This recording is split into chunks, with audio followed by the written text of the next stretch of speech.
Ouais. Vous nous avez pris rendez-vous avec quelqu'un de la rue, là, tout à l'heure? Bien sûr. Mais d'abord, autre rendez-vous, celui que nous avons avec Ghislain. Ghislain est un jeune homme de 25 ans et lui construit son ULM dans son petit garage à Villeurbanne. C'est un reportage signé Olivier Courtois pour Vite Quartier. Ghislain Buisson a 25 ans. C'est une personne déterminée. Le genre, quand j'ai une idée derrière la tête, je la réalise malgré les obstacles. Le soir, après son travail dans un bureau d'études, il s'active seul dans un atelier de Villeurbanne. Qu'y fait-il? Un peu tôt pour le dire, car cette histoire commence par une passion à l'âge de 14 ans. Ça a apparu tout bêtement, on a acheté un magazine à 10 balles qui était en promotion.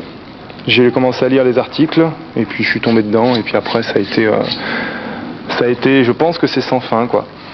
J'aimais beaucoup la nature, les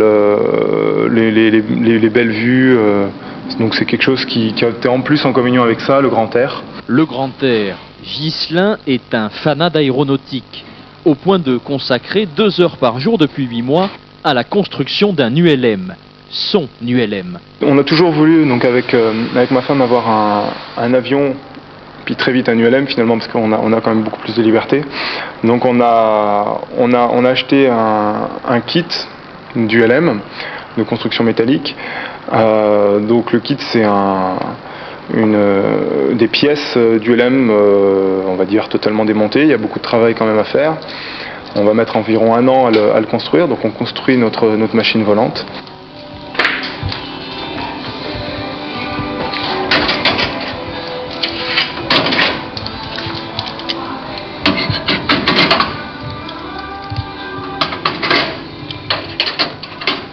Le fait de voler, on a l'impression de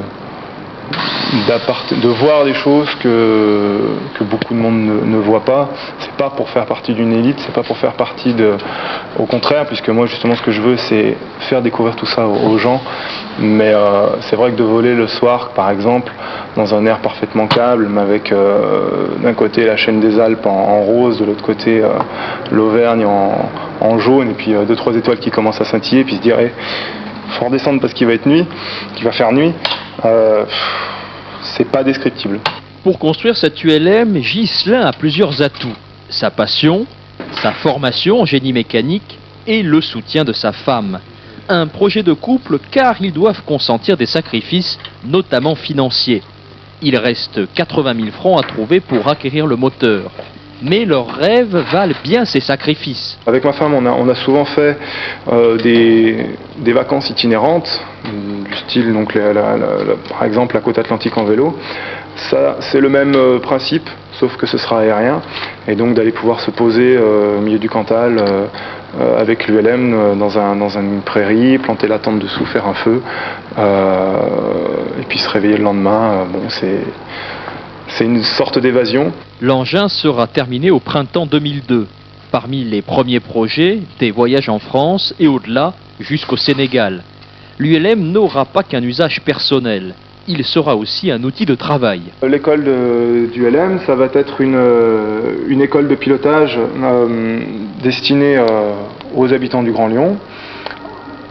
Donc avec une grosse partie école, une grosse partie baptême de l'air, essayer d'amener, grâce aux possibilités de l'ULM, l'aviation au cœur des villages, par exemple donc dans les fêtes de village, s'arranger pour trouver un champ à côté du village et puis pendant les fêtes de village emmener les gens pour leur faire découvrir ça. Faire découvrir la liberté de l'air à tous, vraiment à tous, aux personnes handicapées physiques aussi. Pour eux, les commandes de l'ULM seront adaptées. Avec de tels projets personnels, professionnels, humains, Ghislain va bientôt prendre son envol. Vite Quartier, toujours rue Chavannes, et c'est Pâquerette qui nous a rejoint. Bonjour Pâquerette. Bonjour.